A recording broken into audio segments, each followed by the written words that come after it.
විදුලි බල සේවකයින් මේ වන විට වෘත්තීය ක්‍රියාමාර්ගයක නිරත වෙලා ඉන්නවා.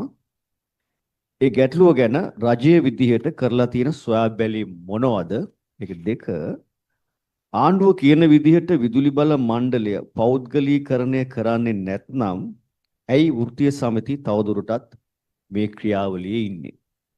රජයට අයත් ප්‍රධානම වාණිජ බැංකු දෙක තමයි මහජන බැංකුව සහ ලංකා බැංකුව කියලා කියන්නේ. එතකොට ලංකා බැංකුව පනත සහ මහජන බැංකුව පනත සංශෝධනය කළා. එහි කොටස් 120ක් කොටස් වෙළඳපොළට රජය විසින් දමන්න කැබිනට් තීරණයක් ගන්න යනවා කියලා වෘත්තීය සමිති වලින් කියනවා. ඒ සම්බන්ධ සූදානමක් තියෙනවද? රජයේ බැංකු වල කොටස් එහෙම කොටස් වෙළඳපොළට දැමීම සම්බන්ධයෙන් මොකක්ද ඒ සම්බන්ධයෙන් තියෙන සූදානම රජයේ?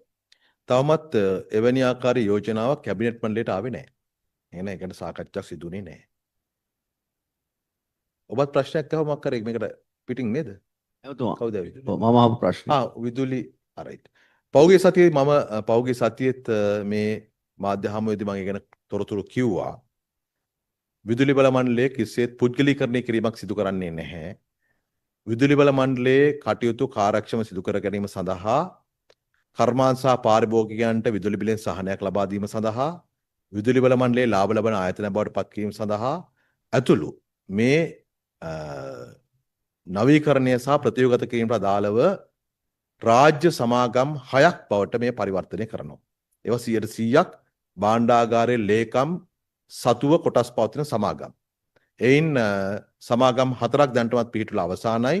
ඉතිරි සමාගම් 2 පිහිටවන්නේ తాවකාලිකව මේ සිදු කරන පරිවර්තනීය ක්‍රියාවලියට අවශ්‍යතාවය සඳහා පමණයි. එතකොට විදුලි ජනනයේ බෙදා හැරීම ඇතුළු සමස්ත ක්‍රියාවලිය 100%ක් රජයේ සතු සමාගම් 4ක් යටතපත් වෙනවා.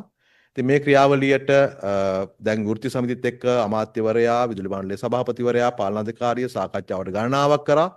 උන්ට මොන හරි ප්‍රශ්නයක් තිබුණා නම් ඒවැදී සාකච්ඡා කර විස්තරගත හැකිව තිබුණා.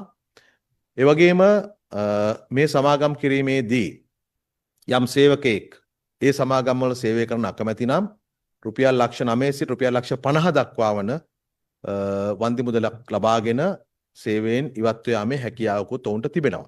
ඒ නිසා විකල්ප ගණනාවක් ලබා දීලා තිබෙන්නේ. එක්කෝ මේ විදුලි බල මණ්ඩලය ප්‍රතියෝගත කරන වැඩපිළිවෙල තීරුම් අරගෙන ඒට එකඟ වෙලා 100%ක් රජයේ සතු සමාගම් වල වැඩ කරන්න සේවකයෙකුට පුළුවන්. එහෙම නැත්නම් වන්දි ලබාගෙන යන්න පුළුවන් කමක් තියෙනවා. ඉතින් මේක තමයි ක්‍රියාවලිය. කලින් ආණ්ඩුව තමයි විදුලි බල මණ්ඩලය පුද්ගලීකරණය කරන්න හිටියේ. මෙය විදුලි බල මණ්ඩලය තුල සිදු කළ යුතු අත්‍යවශ්‍ය ප්‍රතියෝගත කිරීම සඳහා කරන ලද ක්‍රියාවලියක්. රජයේ සතු සමාගම් 100%ක්ම භාණ්ඩාගාර ලේකම් සතු සමාගම් කියලා කියන රජයේ සතු සමාගම්. ඒකට තමයි මේ යන්න හදන්නේ. කවුරුත් එකට බය වෙන්න අවශ්‍යතාවයක් නැහැ. අපි කියන්නේ වෘත්තීය සමිති ක්‍රියාමාර්ග වලට යන්න තීරුමක් නැහැ. ඔබට සාකච්ඡා කරන්න පුළුවන්. තව ගැටලු තිබෙනවා නම් සාකච්ඡාවට ගණනාවක් ඇත්තටම සිදු කරට බව මම දන්නවා.